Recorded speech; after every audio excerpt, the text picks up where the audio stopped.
Թշնամիդ բուլդոզերով եկել է քո դուռը, իսկ Աստված ասում է. «Սիրիր նրան»։ Պատկերացրեք, ձեր աչքի առաջ թշնամին փշրում է ձեր հոր կյանքի վերջին գործը՝ մի սրբազան քար։ Դուք բռունցքներն այնպես եք սեղմում, որ արյուն է հոսում, իսկ քարի բեկորները զգում եք որպես ձեր սեփական հոգու կտորներ։ Սա մի մարդու պատմություն է, ում հասցրել են եզրին, ում աշխարհը պատրաստվում են հողին հավասարեցնել եւ ում միակ զենքը Տիրոջ ամենաանհասկանալի պատվիրանն է։ Այս պատմության մեջ մենք կտեսնենք, թե ինչպես է Գևորգը գտնում մի զենք, որն ավելի հզոր է ցանկացած բուլդոզերից։ Մի զենք, որն այնքան անսպասելի է, որ իր անոհոք թշնամուն լիովին զինաթափում է սեփական շքեղ գրասենյակում։ Բայց ամենակարևորը, մենք ականատես կլինենք այն անհավանական պահին, երբ քրիստոնեական նրբության մի քայլը դառնում է բանալի, որը փոխում է ոչ միայն թշնամու սիրտը, այլև մի ամբողջ համայնքի ճակատագիրը։ Սա այն գաղտնի զորությունն է, որը կարող է լուծել ձեր ամենաանհնարին թվացող խնդիրները։ Պատրաստ եք բացահայտելու այն։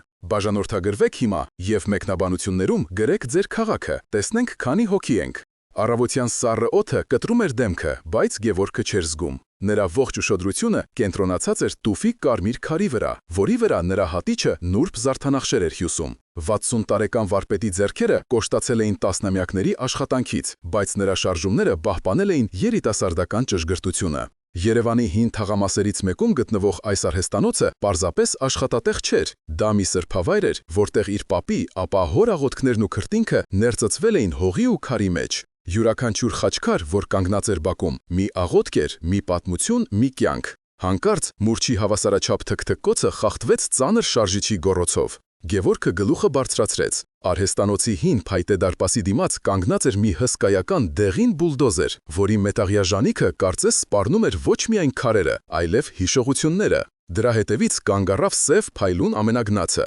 Դռնակը բացվեց եւ մեքենայից իջավ Տիգրանը, քաղաքի ամենաազդեցիկ կառուցապատողներից մեկը, մի մարդ, ում մասին լեգենդներ էին հյուսում, կապերի, փողի եւ անոհոք բնավորության մասին։ Նա թանկարժեք կոստյումով էր, իսկ ինքնավստահ ժպիտը դեմքին սառը ու անթափանց։ Նրա ձեռքին թղթերի մի հաստ կապոց կար։ «Բարի լույս, Գևորգ վարպետ», ձայնեց նա, անտարբեր հայացքով սահելով խաչքարերի վրայով, կարծես դրանք սովորական շինանյութ լինեին։ Եկել եմ տեղեկացնելու, որ այս տարածքը ամբողջությամբ գնված է։ Մեկ շաբաթից այստեղ սկսվելու են նոր բիզնես կենտրոնի շինարարական աշխատանքները։ Գևորգի ձեռքի հատիչն ընկավ քարերին, արձակելով սուր ցավագին ձայն, որը կարծես արձագանքեց նրա սրտի խորքում։ «Ինչ եք ասում, սա իմ պապի տունն է, իմ հոր արհեստանոցը, սա իմ կյանքն է»։ Տիգրանը թափահարեց թղթերը։ «Կյանքը փոխվում է, վարպետ, փաստաթղթերն օրինական են, ձեզ փոխհատուցում կտրվի, կարող եք նոր տեղ գտնել,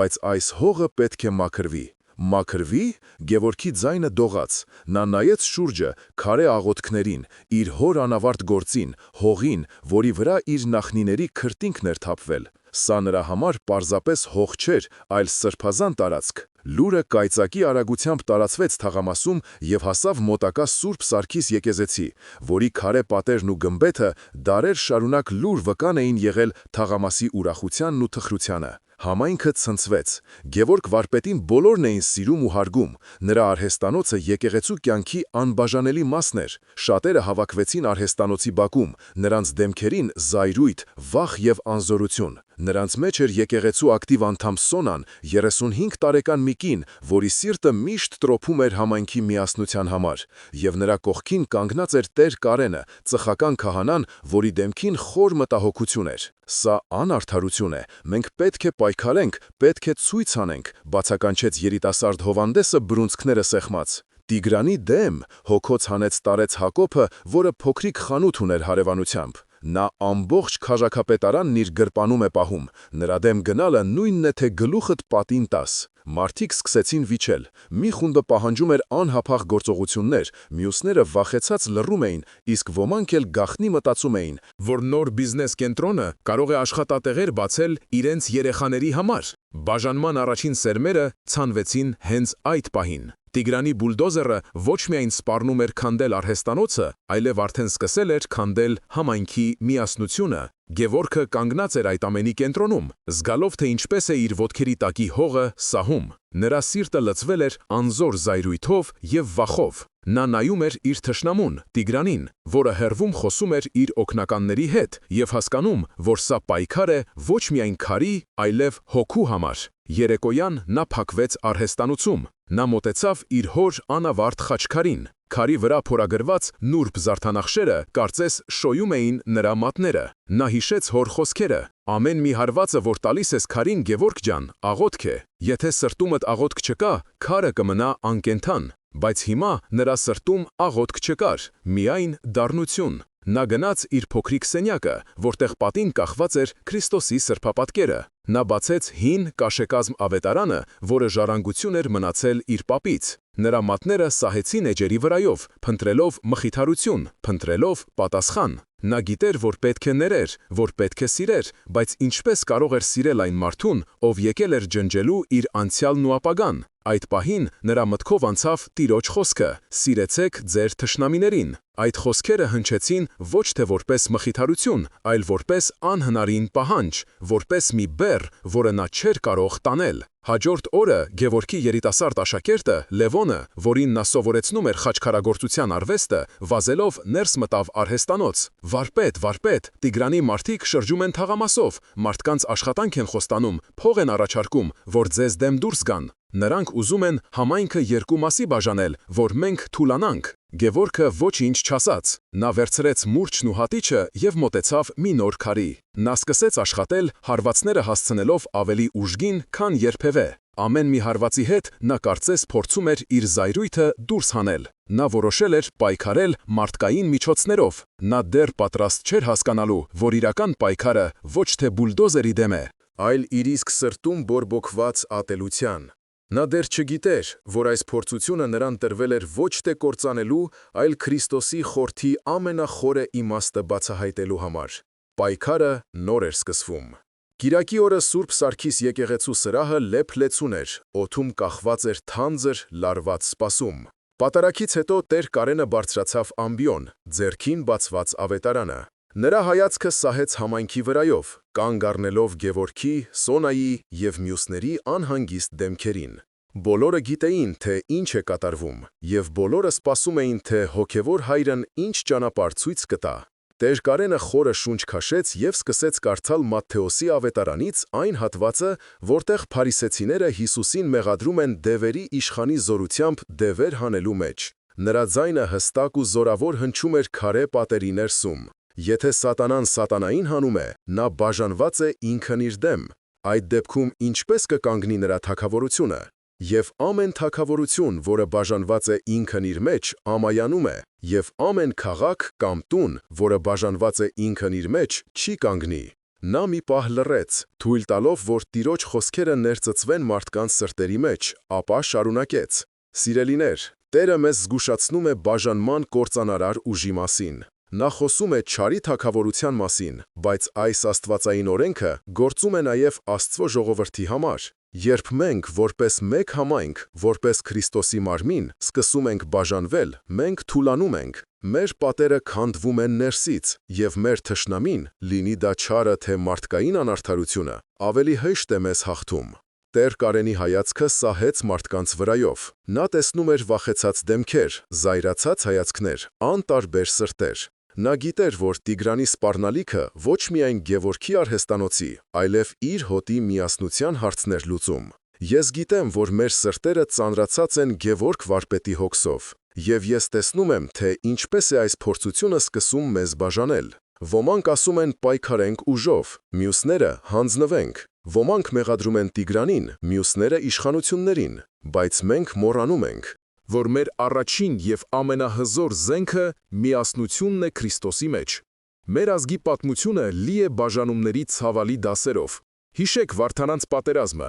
Մենք կարող էինք ավելի ուժեղ լինել, եթե բոլոր նախարարները միասնական լինեին։ Հիշեք մեր թագավորությունների անկումը, որոնք հաճախ ներքին երկպառակություններից էին քայքայվում, նախքան արտաքին թշնամին կհարվածեր։ Ամեն անգամ, երբ հայը հայի դեմ է ելել, մենք կորցրել ենք։ Տիրոջ խոսքը հստակ է, բաժանված տունը չի կանգնի։ Գևորգը նստած էր առաջին շարքում, կողքին կինը, Անահիտը։ Նա լսում էր, բայց նրա սիրտը քարացել էր։ Միասնություն։ Ինչպես կարող է միասնական լինել այն մարդկանց հետ, ովքեր վախենում են նույնիսկ իրենց ձայնը բարձրացնել կամ, ավելի վատ, պատրաստ են իրենց դավաճանել հանուն Տիգրանի խոստումների։ Այդ պահին Տեր Կարենը թերթեց ավետարանը և կարդաց մեկ այլ հատված Լեռան քարոզից, որի խոսքերը որպես որոտ հնչեցին եկեղեցու լռության մեջ. «Ես ձեզ ասում եմ, սիրեցեք ձեր թշնամիներին, օրհնեցեք նրանց, ովքեր ձեզ անիծում են, բարիք արեք նրանց, ովքեր ձեզ ատում են, և աղոթեք նրանց համար, ովքեր ձեզ հալածում են»։ Սրահում խուլ տրտունջ անցավ։ Սա արդեն չափազանց էր՝ սիրել Տիգրանին, աղոթել այն մարդու համար, ով եկել է քանդելու իրենց հիշողությունն ու հավատքի մի կտորը։ Գևորգը գլուխը բարձրացրեց և նրա հայացքը հանդիպեց քահանայի հայացքին։ Նրա աչքերում կար մեկ համր հարց. «Ինչպե՞ս»։ Տեր Կարենը կարծես կարդաց նրա մտքերը. «Եղբայրներ, սա Քրիստոսի ամենադժվար ուսմունքն է, սա մարդկային տրամաբանությունից վեր է։ Սիրել թշնամուն չի նշանակում արդարացնել նրա չար գործերը, դա չի նշանակում հանձնվել անարդարությանը, դա նշանակում է պայքարել չարի դեմ ոչ թե չարությամբ, այլ բարությամբ, դա նշանակում է կոտրել ատելության շղթան, դա նշանակում է հասկանալ, որ Տիգրանը նույնպես Աստծո ստեղծագործություն է, որի հոգին գուցե ավելի մեծ վտանգի մեջ է, քան մեր արհեստանոցը։ Մեր պայքարը պետք է լինի ոչ թե Տիգրանի դեմ, այլ նրա հոգին գերած մոլորության դեմ, և այդ պայքարը սկսվում է աղոթքից և միասնությունից։ Այդ երեկո Գևորգի տանը լարվածությունը հասել էր գագաթնակետին։ Սեղանին դրված ընթրիքը վաղուց սառել էր, բայց ոչ ոք դրանց ձեռք չէր տալիս։ Գևորգի կրտսեր եղբայրը Լևոնը, որը գործնական և տաքարյուն բնավորություն ուներ, չէր կարողանում հանգստանալ։ «Ես չեմ հասկանում քեզ, Գևորգ, ինչ է նշանակում աղոթել Տիգրանի համար։ Մինչդեռ մենք աղոթում ենք, նրա բուլդոզերները կգան ու ամեն ինչ հողին կհավասարեցնեն։ Մենք պետք է գործենք։ Ես ծանոթ փաստաբան ունեմ, կարող ենք դատի տալ, կարող ենք լրագրողների հրավիրել, աղմուկ բարձրացնել, կարող ենք նրա անցյալում մի քիչ փորփրել։ Վստահ եմ այնտեղ շատ կեղտ կգտնենք։ Պետք է իր իսկ զենքով հարվածել նրան»։ Գևորգի կինը Անահիտը, որը միշտ աչքի էր ընկել իր հեզությամբ, դողացող ձեռքով բռնեց ամուսնու ձեռքը։ «Լևոն, ինչ ես ասում։ Մենք քրիստոնյաներ ենք, չենք կարող այդպիսի մեթոդներով պայքարել»։ «Քրիստոնյաներ ենք», պայթեց Լևոնը։ «Իսկ Տիգրանը քրիստոնյա է։ Նա հասկանում է սիրո և ներման լեզուն, նա հասկանում է միայն ուժի լեզուն։ Պետք է նրան ցույց տալ, որ մենք էլ անզոր չենք»։ Գևորգը վերջապես խոսեց։ Նրա ձայնը հոգնած էր, բայց հաստատուն։ Նա բացեց սեղանին դրված ավետարանը, որը միշտ իրենց ընտանեկան ընթրիքների անբաժան մասն էր կազմել։ «Լսիր, Լևոն, Տերն ասում է. «Բավական է, Գևորգ», ընդհատեց եղբայրը, վեր կենալով սեղանից։ «Ես հարգում եմ քո հավատքը, բայց սա իրական կյանքն է, ոչ թե կիրակնողյա քարոզ։ Եթե դու պատրաստ չես պայքարելու մեր հոր ժառանգության համար, ապա ես ինքս կանեմ դա, բայց հետո չմեղադրես ինձ,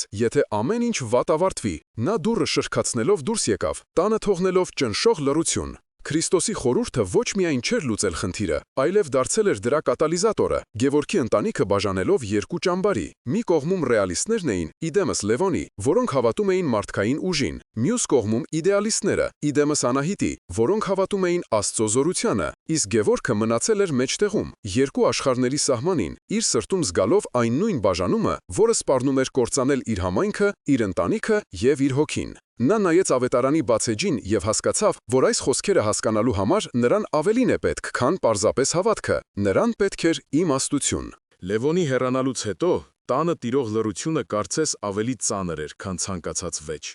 Գևորգը նստած էր սեղանի շուրջ, հայացքը գամած ավետարանի բաց էջին, բայց տառերը լողում էին նրա աչքերի առաջ։ Նա որոշեց գործել, ոչ թե եղբոր առաջարկած ճանապարհով, այլ այնպես, ինչպես հասկանում էր Տեր Կարենի քարոզը։ Նա պետք է բարիք աներ իրեն ատողին։ Հաջորդ 2 օրը նա փակվեց արհեստանոցում։ Նա վերցրեց ամենանուրբ, ամենամաքուր տուփի մի փոքրիկ կտոր և իր ողջ վարպետությունը ներդրեց դրա մեջ։ Նա չքանդակեց բարդ զարդանախշեր կամ խորհրդանշական պատկերներ։ Փոխարենը նա քարի կենտրոնում փողարագրեց մի պարզ, բայց անթերի խաչ, որի յուրաքանչյուր գիծը կարծես շնչում էր աղոթքով։ Այդ աշխատանքը նրա համար մաքրագործում էր, մի փորձ իր սրտի զայրույթը վերածելու ստեղծագործության։ Երբ ավարտեց, նա զգուշորեն փաթաթեց փոքրիկ խաչքարը մաքուր կտորի մեջ և, հաղթահարելով իր մեջ բարձրացող հպարտությունն ու վախը, ուղևորվեց դեպի քաղաքի կենտրոն՝ Տիգրանի գրասենյակ։ Տիգրանի ապակեպատ շքեղ գրասենյակը գտնվում էր բարձրահարկ շենքի վերջին հարկում,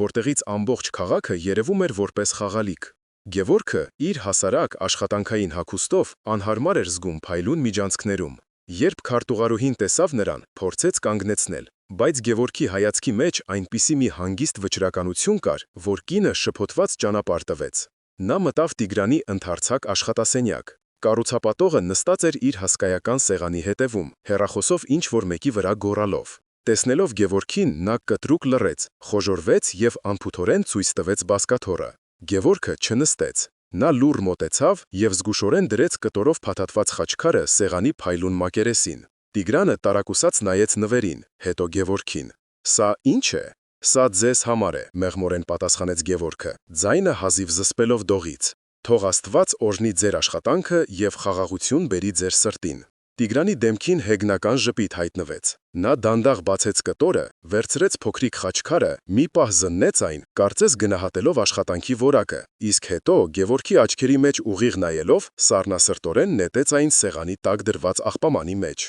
Քարի մետաղին դիպչելու չոր ձայնը որպես ապտակ հնչեց լռության մեջ։ «Ինձ քո քարերը պետք չեն», սառը ասաց Տիգրանը։ «Ինձ քո հողն է պետք։ Դուք ունեք 3 օր, դրանից հետո ես պատասխանատու չեմ լինի հետևանքների համար»։ Գևորգը կանգնած էր քարացած։ Նա զգում էր, թե ինչպես են բոլորի հայացքները, ներառյալ քարտուղարուհու, սևեռված իր վրա։ Նվաստացումը այրում էր նրա այտերը։ Նա ոչինչ չասաց, պարզապես շրջվեց և դանդաղ քայլերով դուրս եկավ գրասենյակից, իր հետ տանելով իր ջախջախված հույսերն ու սրտում բարձրացող ցասման նոր ալիքը։ Գևորգը թափառում էր քաղաքի փողոցներով, չիմանալով ուր գնալ։ Նրա միամիտ փորձը կիրառելու Քրիստոսի խորհուրդը ոչ միայն ձախողվել էր, այլև իրավիճակն ավելի էր սրել։ Նա իրեն զգում էր հիմար և անզոր։ Նա մտածում էր եղբոր Լևոնի մասին։ Գուցե նա էր ճիշտ, գուցե այս աշխարհում չարի դեմ պետք է պայքարել չարի մեթոդներով։ Նրա քայլերն իրեն աննկատ բերեցին Սուրբ Սարգիս եկեղեցու բակ։ Նա նստեց քարե նստարանին, գլուխը կախ։ Այդ պահին նրա կողքին նստեց Մարիամ տատը, համայնքի ամենատարեց և իմաստուն կանանցից մեկը, ով 80-անց էր, բայց որի միտքը սուր էր, իսկ հավատքը անսասան։ «Տեսնում եմ սիրտդ ծանր է, տղաս», փափուկ ձայնով ասաց նա, նայելով ոչ թե Գևորգին, այլ եկեղեցու գմբեթին։ Գևորգը չդիմանալով պատմեց ամեն ինչ, իր փորձի և ստացած նվաստացուցիչ պատասխանի մասին։ «Ես փորձեցի անել այն, ինչ ավետարանն է ասում, բայց դա ոչինչ չտվեց», դառնությամբ ավարտեց նա։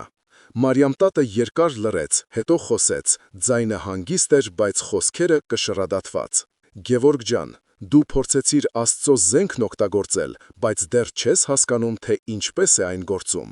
Դու մտածում ես, որ բարիք անելը նման է խանութում առևտուր անելուն։ Դու տալիս ես բարություն և անմիջապես սպասում ես ստանալ փոխարենը բարություն։ Բայց Տիրոջ ճանապարհները այդպիսին չեն։ Սիրիր թշնամուդ պատվիրանը, ոչ թե մարտավարություն է թշնամուն հաղթելու համար, այլ վիճակ է, որի մեջ դու պետք է ապրես։ Դա նշանակում է շարունակել սիրել և բարիք գործել, անկախ նրանից, թե ինչպես են քեզ պատասխանում։ Դու քո նվերով փորձում էիր փոխել Տիգրանին, բայց Աստված ուզում է, որ այս փորձությունը նախ փոխի քեզ։ Նրա խոսքերը նոր լույս փռեցին Գևորգի համար։ Նա սկսում էր հասկանալ, որ Քրիստոսի խորհուրդը մակերեսային գործողություն չէ, այլ սրտի խորը փոխակերպում։ Նա սխալ էր մոտեցել խնդրին, փնտրելով արագ արդյունք։ Իրական պայքարը դեռ առջևում էր, և դա լինելու էր ոչ թե Տիգրանի, այլ իր իսկ հպարտության և անհամբերության դեմ։ Նա նայեց Մարիամ տատի կնճռոտ, բայց խաղաղ դեմքին և հասկացավ, որ իր հոգևոր ճանապարհորդությունը դեպի Տիրոջ իմաստության խորքերը նոր է սկսվում։ Գևորգի նվաստացումը Տիգրանի գրասենյակում միայն սկիզբն էր։ Կառուցապատողը, զգալով, որ Գևորգը չի պատրաստվում հեշտությամբ հանձնվել, որոշեց փոխել մարտավարությունը և հարվածել ամենացավոտ տեղին՝ ընտանիքի պատրին ու բարի համբավին։ Մի քանի օր անց տեղական ոչ այնքան հայտնի, բայց շատ ընթերցվող թերթերից մեկում հայտնվեց մի ընդարձակ հոդված՝ «Ժառանգության քողի տակ թաքնված խարդախությունը» վերնագրով։ Հոդվածում, առանց անուններ տալու, բայց շատ թափանցիկ ակնարկներով, պատմվում էր մի խաչքարագործի մասին, ով ապօրինի կերպով տիրացել է պետական հողին և այժմ խոչընդոտում է քաղաքի զարգացմանն ու բարեկարգմանը, շահարկելով իր նախնիների հիշատակը։ Հոդվածագիրը նաև կասկածի տակ էր դնում Գևորգի վարպետությունը, ակնարկելով, որ նրա աշխատանքները պատմական արժեք չունեն և որ նա պարզապես հմուտ շանտաժիստ է, ով փորձում է ավելի շատ գումար կորզել բարեխիղճ ներդրողից։ Տիգրանի տեղեկատվական պատերազմը սկսված էր, եւ դրա թույնը շատ արագ սկսեց տարածվել համայնքի երակներով։ Ճնշումը վերացական լինելուց դարձավ ֆիզիկապես շոշափելի։ Հաջորդ շաբաթ օրը, երբ Գևորգի մայրը, տիկին Վարդուհին, գնաց թաղամասի շուկա, ինչպես անում էր ամեն շաբաթ տասնյակ տարիներ շարունակ, նա բախվեց սառցե պատի։ Կանաչեղեն վաճառող Աշոտը, ով միշտ նրա համար ամենաթարմ բանջարեղենն էր առանձնացնում, հանկարծ չնկատեց նրան, սպասարկելով մյուս հաճախորդներին։ Հացթուղ Կարինեն, ում հետ նրանք մանկության ընկերուհիներ էին, կտրուկ պատասխանեց, թե հացն արդեն վերջացել է, թեև վաճառասեղանը լիքն էր թարմ թխված լավաշով։ Տիկին Վարդուհին կանգնած էր շուկայի կենտրոնում, դատարկ զամբյուղը ձեռքին, իսկ շուրջը երեկվա ընկերներն ու հարևանները մեջք էին դարձնում նրան, խուսափում էին նրա հայացքից, շշուկներով քննարկում թերթի հոդվածը։ Հասարակական ամոթը ծանր քարի պես նստել էր նրա սրտին։ Նա վերադարձավ տուն առանց գնումների, բայց աչքերում այնպիսի ցավ կար, որը Գևորգը երբեք չէր տեսել։ Այդ պահին նա հասկացավ, որ Տիգրանի հարվածը հասել է իր նպատակակետին, այն ներսից էր քայքայում իր ընտանիքի ոգին։ Այդ երեկո տանը կրկին փոթորիկ էր։ Այս անգամ Լևոնը մենակ չէր։ Նրա կողքին էր նաև նրանց հորեղբայրը՝ Միհրանը, մի պրագմատիկ և կյանքի փորձով անցած մարդ, ով միշտ առաջնորդվել էր բանականությամբ։ Գևորգ, ես հասկանում եմ քո սկզբունքները, բայց սա արդեն անցնում է բոլոր սահմանները, խիստ ձայնով սկսեց հորեղբայրը։ Խոսքն այլևս քո արհեստանոցի մասին չէ, խոսքը մեր ընտանիքի պատվի մասին է, մարդիկ մեզնից երես են թեքում, քո մայրը այսօր լացակումած է տուն եկել։ Ինչ է նշանակում սիրել թշնամուն, երբ նա քո մորն է հրապարակավան նվաստացնում։ Ավետարանը մեզ խոնարհություն է սովորեցնում, ոչ թե ինքնանվաստացում։ Պետք է լինել իմաստուն ինչպես օձը և միամիտ ինչպես աղավնին, դու միայն աղավնու մասն ես հիշում։ Բայց ինչ եք առաջարկում, որ անեմ, հուսահատ հարցրեց Գևորգը, գնամ և ես էլ կեղտ շպրտեմ նրա վրա։ Ոչ, միջամտեց Լևոնը, բայց կարող ենք պաշտպանվել, կարող ենք հերքում տպագրել, կարող ենք դատի տալ զրպարտության համար, պետք է ցույց տալ, որ մենք էլ ատամներ ունենք։ Գևորգը գտնվում էր հոգևոր փակուղում։ Նա ուզում էր հետևել Քրիստոսի խորհրդին, բայց դրա կիրառումը կարծես միայն ավելի էր խորացնում փոսը։ Նրա հավատքը չէր սասանվել, բայց նա սկսում էր կասկածել իր մեկնաբանության ճշգրտությանը։ Հաջորդ օրը Գևորգը գնաց Տեր Կարենի մոտ խորհուրդ հարցնելու։ Նա պատմեց ամեն ինչ հոդվածի, շուկայում տեղի ունեցածի և ընտանեկան վեճի մասին։ Ես չգիտեմ ինչ անել, Տեր հայր, փորձում եմ հետևել Տիրոջ խոսքին, բայց իմ գործողությունները միայն ավելի շատ ցավ են պատճառում իմ հարազատներին։ Գուցե իմ հորեղբայրը ճիշտ է, գուցե ես չափազանց բառացի եմ հասկանում ավետարանը, գուցե պետք է փոխզիջման գնալ։ Տեր Կարենը երկար լսում էր նրան, դեմքին խորը կարեկցանք։ Գևորգ, դու հիմա անցնում ես ամենադժվար փորձության միջով, ասաց նա։ Դա այն փորձությունն է, երբ Քրիստոսին հետևելը դառնում է ոչ թե մխիթարություն, այլ խաչ։ Հասարակական կարծիքը, նույնիսկ մեր մտերիմների կարծիքը, հաճախ կարող է մեզ շեղել ճիշտ ճանապարհից։ Նրանք քեզ կոչ են անում բանականության, բայց Քրիստոսի իմաստությունը հաճախ մարդկային բանականությանը հիմարություն է թվում։ Դու չպետք է փոխզիջման գնաս ճշմարտության հետ, բայց դու պետք է խնդրես Աստծուն, որ նա քեզ իմաստություն տա, հասկանալու այդ ճշմարտության խորությունը։ Սիրել թշնամուն մեկ գործողություն չէ, այլ մի ամբողջ ճանապարհ, և դու դեռ այդ ճանապարհի սկզբում ես։ Գևորգը դուրս եկալ եկեղեցուց սրտում ավելի շատ հարցեր, քան պատասխաններ։ Նա զգում էր, որ Տիրոջ խոսքի իրական իմաստը դեռ թաքնված է իրենից, և դա գտնելու համար նա պետք է պատրաստ լիներ իջնելու իր հուսահատության ամենախորը անդունդը։ Տիգրանի սահմանած վերջնաժամկետին մնացել էր 1 օր։ Գևորգը հասել էր իր տոկոնության սահմանին։ Ընտանիքը բաժանված էր, համայնքը թշնամացած, իսկ ինքը հոգեպես մոլորված։ Այդ գիշեր նա չկարողացավ քնել։ Նա փախավ կնոջ կարեքից հայացքից, եղբոր մեղադրական լռությունից, իր իսկ անզորությունից։ Նա նստեց իր հին մեքենան և քշեց դեպի լեռները, դեպի խոր վիրապի լռությունը, կարծես ուզում էր իր հոգու խավարը թաղել այն նույն խորը վիրապում, որտեղ ժամանակին լույսն էր բանտարկված եղել։ Նա չէր գնացել աղոթելու, նրա սրտում բառեր չէին մնացել։ Նա պարզապես նստեց վանքի ավերակ պատերից մեկի մոտ, նայելով Արարատի վեհաշուկ ուրվագծին, որը հազիվ էր նշմարվում նախալուսադեմի մշուշում։ Նրա ներսում դատարկություն էր, մի հոգևոր լռություն, որը գալիս է հայտնությունից առաջ։ Նա այլևս ոչինչ չէր խնդրում Աստծուց, ոչինչ չէր սպասում, նա պարզապես հանձնվել էր։ Արևը դեռ նոր էր սկսել ոսկեզծել լեռան գագաթը, երբ նրա ուշադրությունը գրավեց մի տեսարան։ Մի խումբ երեխաներ խաղում էին վանքի բակում։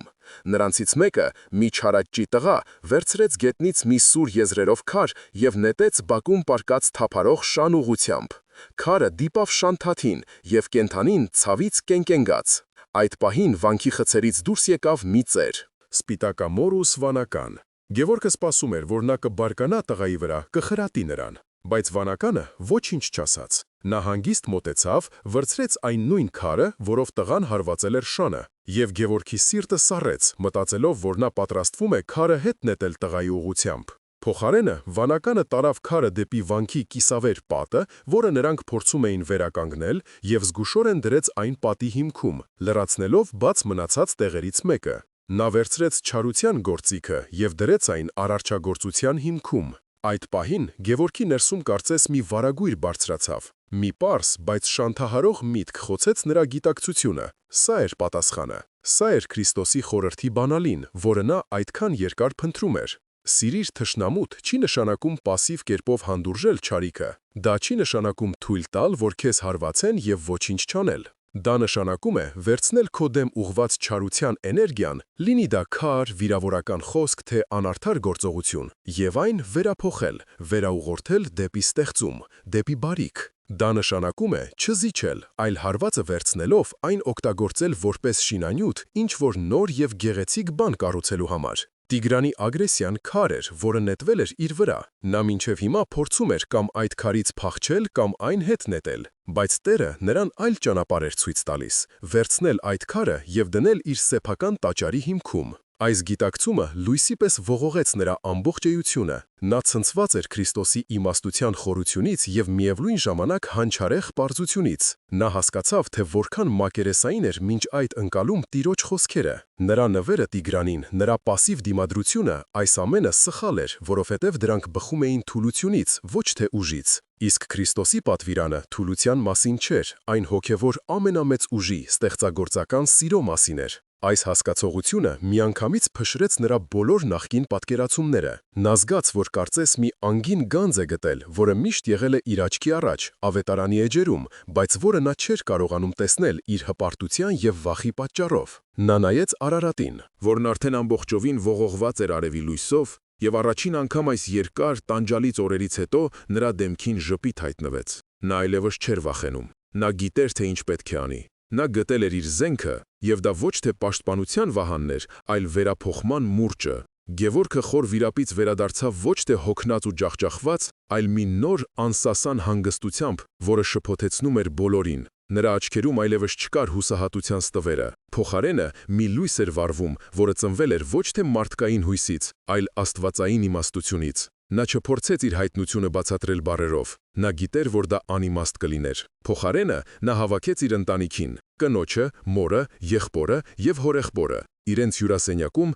որտեղ դեռ մի քանի օր առաջ փոթորիկ էր մոլեգնում։ Օդում լարվածություն կար։ Լևոնն ու Միհրանը սպասում էին, որ Գևորգը վերջապես կհայտարարի իր հանձնվելու կամ ընդհակառակը իրենց պլանին միանալու մասին։ Բայց Գևորգի խոսքերը բոլորին շոկի մեջ գցեցին։ «Ես որոշել եմ, թե ինչ ենք անելու», հանգիստ սկսեց նա։ «Վաղվանից մենք սկսում ենք մեր արհեստանոցի կողքին գտնվող հին լքված մատուռի վերականգնումը»։ Սենյակում մի պահ մեռյալ լռություն տիրեց։ Առաջինը խոսեց Լևոնը, հազիվ զսպելով իր ծիծաղը։ «Դու խելագարվե՞լ ես, լրջորեն։ Տիգրանը պատրաստվում է մեր տունը քանդել, իսկ դու որոշել ես մատուռ վերանորոգել։ Ում փողերով, ում համար։ Մեր փողերով, ինչքան որ ունենք», նույն հանգստությամբ պատասխանեց Գևորգը։ «Եվ բոլորի համար։ Տիգրանը մեզանից ուզում է վերցնել հողը, դրա վրա իր հաստության խորհրդանիշը կառուցելու համար, իսկ մենք նրա քթի տակ կվերականգնենք Աստծո տունը։ Նրա չարության քարը մենք կդնենք աղոթքի տան հիմքում։ Մենք նրա ավերելու էներգիան կվերածենք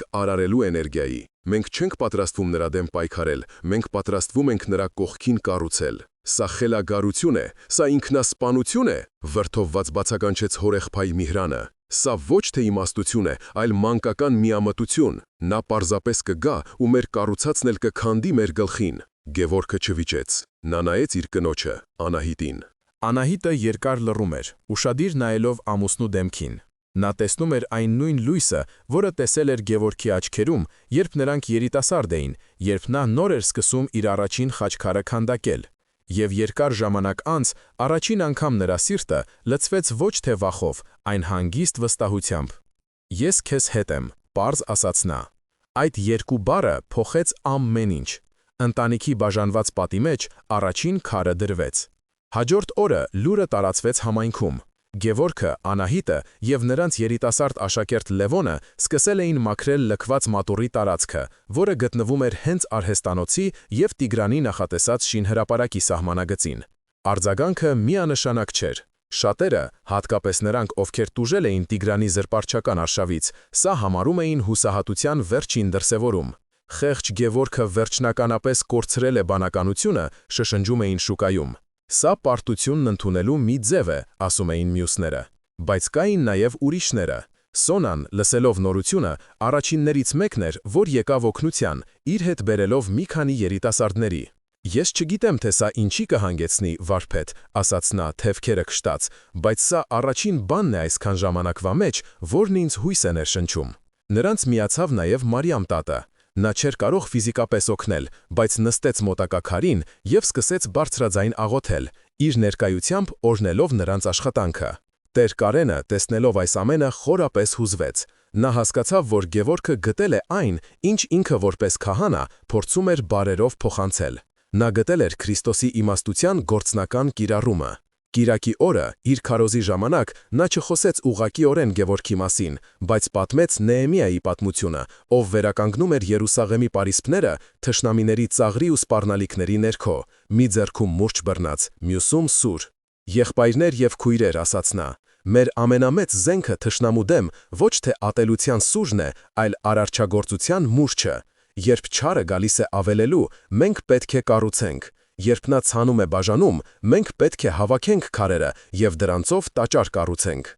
Նրա խոսքերից հետո համայնքում ինչ-որ բան փոխվեց։ Կասկածամիտները դեռ շատ էին, բայց նրանց կողքին սկսեց ձևավորվել մի փոքր, բայց ամուր խումբ, որը պատրաստ էր հետևելու Գևորգի խելագար օրինակին։ Նրանք դարձան նոր դաշնակիցներ, միավորված ոչ թե ընդհանուր թշնամու դեմ պայքարով, այլ ընդհանուր ստեղծագործական հավատքով։ Պայքարը թևակողում էր նոր, անսպասելի փուլ։ Վերջնաժամկետի առավոտյան, երբ Տիգրանի բուլդոզերները պետք է շարժվեին, մատուռի տարածքը վերածվեց լուռ մարտադաշտի։ Մի կողմում Գևորգն էր, Անահիտը, Սոնան և մի քանի հավատարիմ համայնքի անդամներ, որոնք արդեն սկսել էին հիմքի առաջին քարերը շարել։ Նրանք աշխատում էին լուռ, կենտրոնացած, նրանց յուրաքանչյուր շարժումը լի էր վճռականությամբ։ Մյուս կողմից հորիզոնում հայտնվեցին Տիգրանի սև ամենագնացները։ Նրանք կանգ առան շինհրապարակի եզրին և մեքենաներից իջան մի քանի թիկնեղ տղամարդիկ։ Նրանք ֆիզիկական ուժ չկիրառեցին, նրանց զենքը հոգեբանական ճնշումն էր։ Մեքենաներից սկսեց ամբողջ թաղամասով մեկ թնդալ գռեհիկ բարձր երաժշտություն, խլացնելով առավոտյան լռությունը։ Նրանք սկսեցին իրենց շինարարական աղբը լցնել հենց մատուռի մաքրված տարածքի կողքին, ստեղծելով տգեղ աղբակույտ։ Նրանք բարձրաձայն վիրավորանքներ էին հնչեցնում, ծաղրելով Գևորգի աստվածավախությունը և նրա կողքին աշխատող կանանց։ Այս ամենը նպատակ ուներ կոտրելու նրանց ոգին, ստիպելու նրանց պատասխանել ագրեսիայով, որպեսզի ստացվեր առիթ ուժ կիրառելու։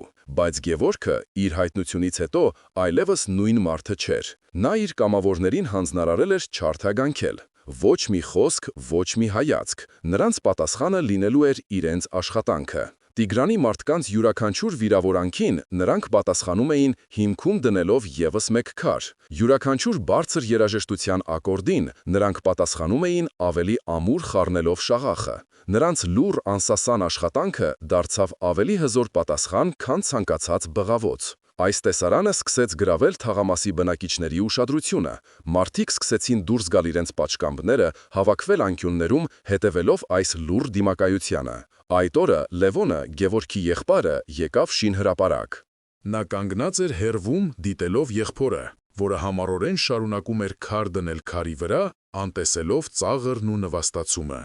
Նա տեսավ, թե ինչպես է հարևաններից մեկը, որը մինչ այդ վախենում էր նույնիսկ բարևել իրենց, լուռ մոտենում և մի դույլ ջուր դնում աշխատողների կողքին։ Հետո մեկ ուրիշը մի քանի հաց բերեց։ Փոքր քայլերով, տատանվելով, բայց մարդիկ սկսեցին միանալ։ Նրանք միանում էին ոչ թե այն պատճառով, որ հավատում էին, թե մատուռի կառուցումը կկանգնեցնի Տիգրանին, այլ որովհետև տեսնում էին Գևորգի անսասան արժանապատվությունը։ Նրանք ոգեշնչվում էին ոչ թե նրա խոսքերից, այլ նրա գործից։ Լևոնի սրտում ինչ-որ բան շարժվեց։ Նրա ռեալիստական աշխարհայացքը սկսեց ճաքեր տալ։ Նա հասկացավ, որ ուժը միայն բռունցքների մեջ չէ, գոյություն ունի նաև ոգու ուժ, որը կարող է լինել շատ ավելի տոկուն։ Նա լուռ մոտեցավ, վերցրեց մի ծանր քար և առանց որևէ բառ ասելու օգնեց եղբորը դնել այն պատի շարվածքում։ Երկու եղբայրների հայացքները հանդիպեցին, և այդ հայացքի մեջ ավելի շատ ներում ու հաշտություն կար, քան ցանկացած խոսքում։ Տիգրանի մարդիկ շփոթված էին, նրանց ծրագիրը չէր աշխատում։ Որքան շատ էին նրանք ճնշում, այնքան ավելի շատ մարդ էր հավաքվում Գևորգի շուրջ։ Հակամարտությունը դառնում էր հրապարակային, և Տիգրանը հասկանում էր, որ կորցնում է վերահսկողությունը։ Օրվա վերջում, երբ արդեն մթնում էր, Տիգրանն ինքը եկավ իր ամենագնացով։ Նա իջավ մեքենայից և մոտեցավ Գևորգին, ով մաքրում էր իր գործիքները։ «Դու ինչ ես կարծում, թե անում ես»։ Ձայնի մեջ զսպված զայրույթ կար։ «Դու կարծում ես, որ այս խաղալիք մատուռը կկանգնեցնի ինձ»։ Գևորգը վերջապես նայեց նրան։ Նրա հայացքի մեջ ատելություն կամ վախ չկար, այլ մի տեսակ խորը, հանգիստ տխլություն։ «Այս մատուռը քեզ կանգնեցնելու համար չէ, Տիգրան», հանգիստ պատասխանեց նա։ «Այն քեզ հիշեցնելու համար է, հիշեցնելու, որ կան բաներ, որոնք հնարավոր չէ գնել փողով կամ քանդել բուլդոզերով։ Այն կառուցվում է ոչ թե քո դեմ, այլ բոլորիս, այդ թվում քեզ համար»։ Գևորգի խոսքերը և նրա անսասան հանգստությունը անսպասելի հարված էին Տիգրանի համար։ Նա սովոր էր, որ իրենից վախենում են կամ իրեն ատում են։ Բայց նա բացարձակապես պատրաստ չէր այսպիսի պատասխանի։ Նա մի պահ լռեց, հետո զայրացած թափ տվեց ձեռքը, նստեց մեքենան և մեծ արագությամբ հեռացավ։ Այդ օրը բուլդոզերները այդպես էլ տեղից չշարժվեցին։ Գևորգը հաղթել էր ճակատամարտը, առանց անգամ մեկ հարված նանոցելու։ Նա պարզապես կիրառել էր Քրիստոսի խորհուրդը՝ չարության էներգիան վերածելով արարչագործության։ Մի քանի շաբաթ անց, երբ մատուռի պատերն արդեն բարձրացել էին մարտահասակ, իսկ կամավորների թիվն օրեսօր ավելանում էր, Տիգրանը հասկացավ, որ պարտվում է այս լուռ պատերազմում։ Նրա հեղինակությունը քաղաքում սկսել էր սասանվել։ Մարդիկ այլևս նրան չէին տեսնում որպես ամենակարող գործարարի, այլ որպես մի մարդու, ով պատերազմում է մի խումբ խաղաղ շինարարների դեմ։ Զայրացած իր անզորությունից և վերահսկողության կորստից, նա որոշեց վերջ դնել այս ամենին։ Մի առավոտ նա անձամբ, առանց իր թիկնապահների, եկավ շինհրապարակ։ Նա իր հսկայական ամենագնացը կանգնեցրեց այնպես, որ փակեց դեպի մատուռ տանող ճանապարհը։ Դուրս եկավ մեքենայից և ուղիղ քայլեց դեպի Գևորգը, ով այդ պահին շաղախ էր պատրաստում։ Բոլորը սառեցին։ Երաժշտությունը դադարեց, մուրճերի ձայնը լռեց։ Սա գագաթնակետն էր։ Տիգրանը կանգնեց Գևորգի դիմաց, հայացքը սառը և կոշտ։ Նրա ամբողջ տեսքն ասում էր, որ նա եկել է վերջնական հարվածը հասցնելու։ Բայց Գևորգը չնահանջեց։ Նա հանգիստ ուղղեց մեջքը, սրբեց քրտինքը ճակատից և նայեց Տիգրանի աչքերի մեջ։ Նրա հայացքում ոչ վախ կար, ոչ էլ ատելություն։ «Ես գիտեմ, որ դուք ծնվել եք Գյումրիում», հանգիստ, բայց հստակ ասաց Գևորգը։ «Եվ գիտեմ, որ ձեր հոր անունը Կարապետ էր, իսկ մոր անունը Շուշանիկ։ Նրանք թաղված են այնտեղի հին գերեզմանատանը»։ Տիգրանի դեմքը քարացավ։ Նա չէր սպասում սրան։ Գևորգը ձեռքը մեկնեց և Տիգրանին տվեց մի փոքրիկ գեղեցիկ մշակված քար, որի վրա փորագրված էին երկու անուն՝ Կարապետ և Շուշանիկ, իսկ դրանց միջև մի փոքրիկ խաչ։ «Այս քարը ձեր ծնողների հիշատակին է», շարունակեց Գևորգը։ «Մենք այն կդնենք այս մատուռի սուրբ սեղանի հիմքում, որպեսզի նրանց հոգիների համար միշտ աղոթք բարձրանա։ Այս մատուռը ոչ միայն մերն է, այլև ձերը»։ Այդ պահին Տիգրանի դեմքի երկաթե դիմակը փշրվեց։ Մի ակնթարթ նրա աչքերում երևաց ոչ թե անողող գործարարը, այլ մի մոլորված, տառապող մարդ։ Նա նայեց քարին իր ձեռքում, հետո Գևորգին, հետո մատուռի պատերին։ Նրա շուրթերը շարժվեցին, կարծես ուզում էր ինչ-որ բան ասել, բայց բառեր դուրս չեկան։ Նա խորը շունչ քաշեց, լուռ շրջվեց, նստեց իր մեքենան և հեռացավ։ Այդ օրվանից հետո Տիգրանին այլևս ոչ ոք չտեսավ շինհրապարակի մոտ։ Բուլդոզերները անհետացան։ Մի քանի ամիս անց մատուռի շինարարությունն ավարտվեց։ Այն դարձավ թաղամասի հոգևոր կենտրոնը, մի վայր, որտեղ մարդիկ գալիս էին ոչ միայն աղոթելու, այլև իրար հետ շփվելու։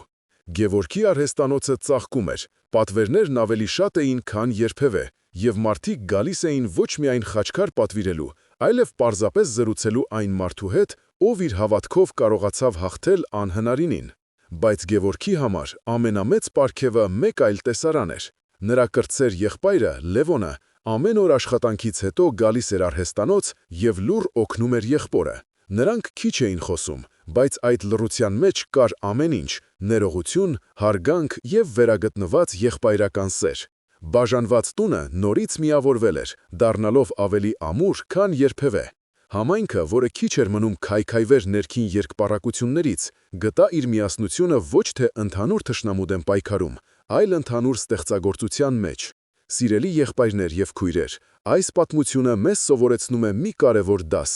Քրիստոսի խորհուրդը սիրել թշնամուն պարզապես բարոյական կոչ չէ, դա հոգևոր ամենահզոր զենքն է, որը մեզ տրված է։ Այն մեզ սովորեցնում է ոչ թե պասիվորեն տանել չարիքը, այլ ակտիվորեն վերափոխել այն։